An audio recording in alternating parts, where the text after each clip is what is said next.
We're going to get into all of your questions here in a moment on today's NBA Rumors Mailbag. But first, subscribe to the channel because NBA free agency is almost here and trade rumors are circulating. So if you don't want to miss any of it, we're the channel for you, youtube.com/chatsportstv. The link is right there. We've got non-stop NBA offseason coverage. So go ahead and subscribe right now.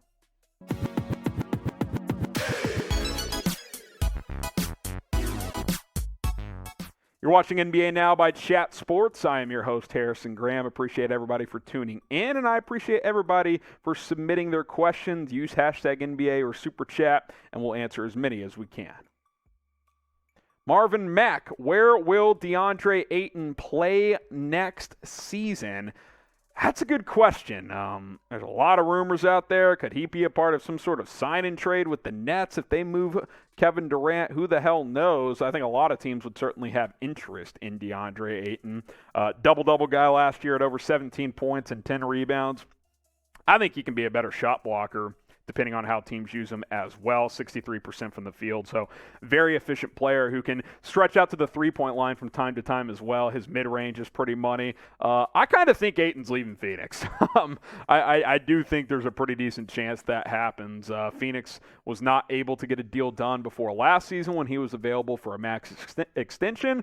Why would they extend him to or sign him to a max now? I don't know. He is restricted. Maybe he signs elsewhere. Then Phoenix makes a decision on a offer sheet. But if I had to guess, I kind of think DeAndre Ayton's playing for a different team next year. I think a lot of teams would have interest in him. So speaking of, depending on whatever your favorite team is, would you want your favorite team to sign DeAndre Ayton? Type S for sign, type P for pass. I'd like to have DeAndre Ayton on my team. Obviously, money factors in. S for sign or P for pass. Got a question from Amish Abe. Is Lonzo still hurt? Yeah, still rehabbing the knee. There is some concerns about that, so we'll see come training camps in September, October how he's rehabbing. But hopefully he gets back to being fully healthy because when he was fully healthy, the Chicago Bulls were playing at a very, very high level last season. Jeremiah Leal, Dejounte Murray to the Hawks. I keep hearing this, and there's rumors around this of a Dejounte Murray, John Collins-centric trade.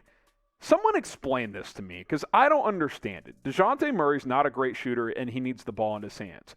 So you're going to take the ball out of Trae Young's hands, and you get worse in your front court if you're Atlanta.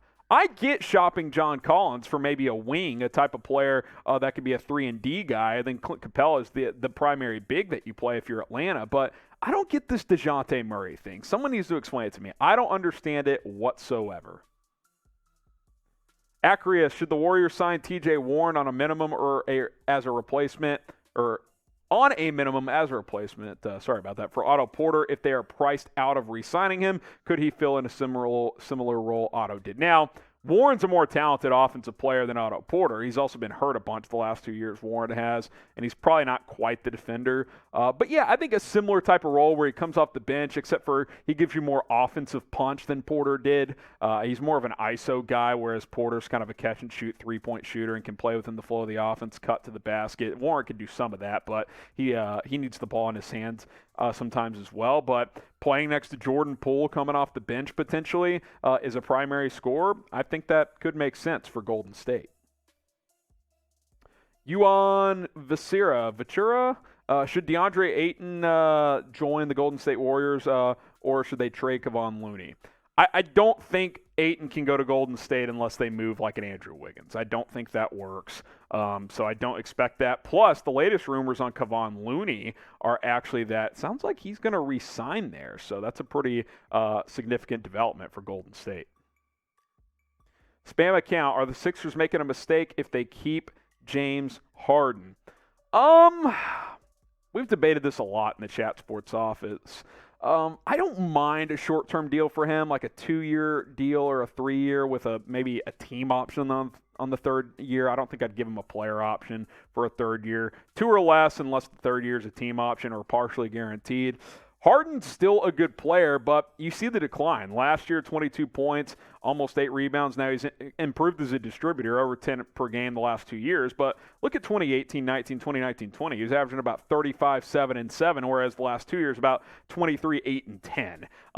he's changed his game a little bit, which I do think he should be more of that distributor type. I think that's his strengths now. He's lost a bit of a step in terms of getting his own bucket, but if he's a 20 to 23-point scorer and he averages 10 assists per game, but he's more efficient offensively and he dedicates more to his craft in terms of being in better shape, I still think he could be a good point guard for Philadelphia and be a major contributor. What we know is this is a big offseason for James Harden. He's got to get into better shape. He's got to get going with a nutritionist, and he's got to take it more seriously because you look last year and he was just getting gassed defensively. He was taking stupid shots. Be a smarter player, be a better player, and I still think he can be an impactful guy for Philly. But make no mistake, he's not going to be the guy he was 4 or 5 years ago, but that's okay. You've got Joel Embiid. Work on that chemistry, that little two-man game that at times we saw flourish in the second half of this year. Now, do you trust James Harden? I think that's a big question here in terms of trying to commit to him for a few years. Type T for trust, type D for don't. I understand both sides of it. Get your votes in, T for trust or D for don't.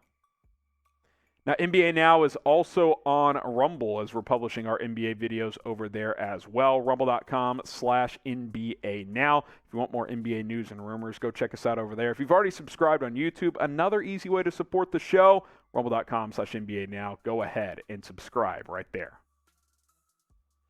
A super chat from Derek, who didn't send in a question. Next time, Derek, ask a question. We'd love to answer it.